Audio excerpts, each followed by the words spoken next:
Hi, everybody. Welcome back to Friday Night Sports. With me on the set tonight, Joe Raleigh and Corey Atkins, coaches at H.L. Bourgeois High School. We're going to stick to District 8-5A. Big game played out at Thibodaux tonight between Terrebonne and Thibodaux. Both teams coming into this game at 3-0, and a lot of people thought maybe the front runners in this district after seeing them in the jamborees early in the year. And there you see the bands getting ready at the beginning. Obviously, the Thibodaux High School band. When we get to this thing, it is in the third quarter with Thibodaux up 28-14. Actually, Terrebonne went out 7-0. Then Thibodaux tied it. Then Terrebonne went up 14-7.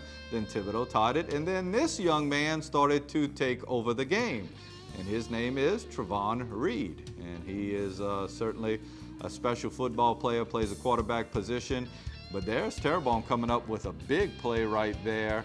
He gets tackled in the backfield by a host of Tigers.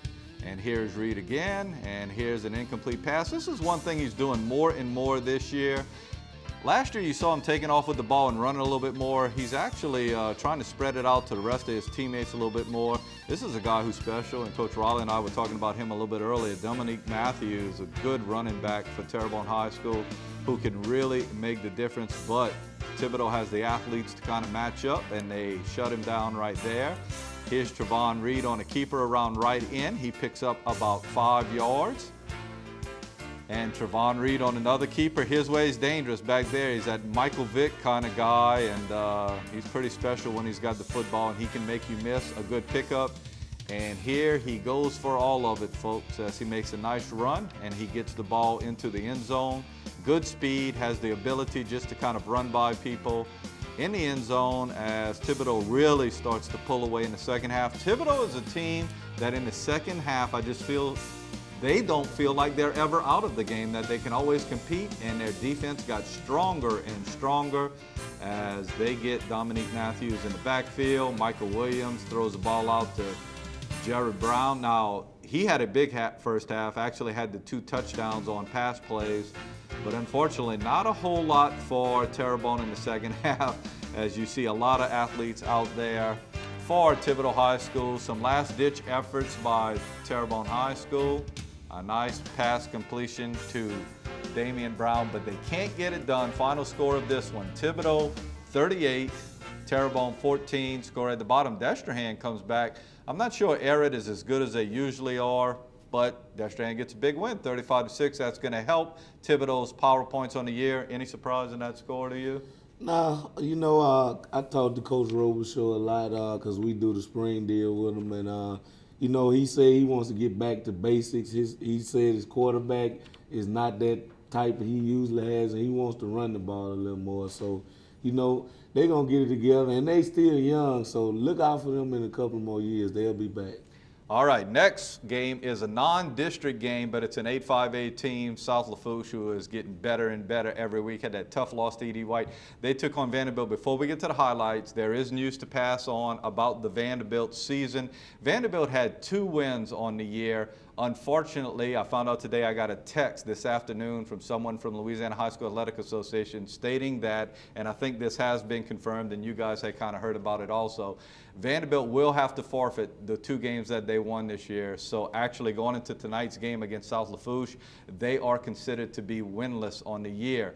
That means E.D. White actually picks up a win because that was one of the wins that Vanderbilt had gotten early in the year. So the teams that Vanderbilt did beat, obviously, so Assumption actually picks up a win. That's good for us, and that helps you out with PowerPoints, right? And the deal is, and quite honestly, I don't know the entirety of it, they played an ineligible player, and I understand that they basically told the state themselves, hey, we had an ineligible player, and the state says, well, anything you've done so far, you're going to have to forfeit if it was a win. So once again, Vanderbilt Catholic went into this game without a win. They were stripped of those 2 wins. Here we go to the footage. Cameron Esponge. All of this is very early in the game. What a terrific catch right there by Rusty Bourne for some decent yardage for South Lafourche. Here's Esponge again at the quarterback position, doing a good job for the Tarpons. And nice defensive play right there for Vanderbilt as they stuff that run play. Esponge out of the shotgun, throws the ball right here downfield. Let's see who he throws it to. We're kind of He has to take off with it. I'm sorry. He doesn't get very much on that. Gets tackled after a few yards. Here's a handoff to Sly Sheremy, who's brought down by Darren Kitchens for Vanderbilt Catholic. And here's a touchdown play. Esponge to his favorite target, Rusty Bourne over the middle. That's a nice looking pass play as he gets it over the middle for a touchdown. So this is early in the game. South Lafourche goes up 7-0. Rick Serrano comes in to kick the extra point, does a good job, gets it through, so an early lead.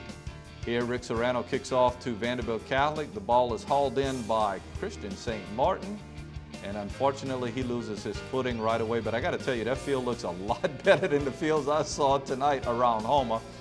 There's TJ Cantrell on the pitch to Hunter Perry, who's taken down by Grady Fagan. Nice tackle by the Tarpon. And here's TJ Cantrell, another handoff to Perry, and it's stuffed. Good defense, and that was a theme of the night for South Lafourche High School. A lot of good defense.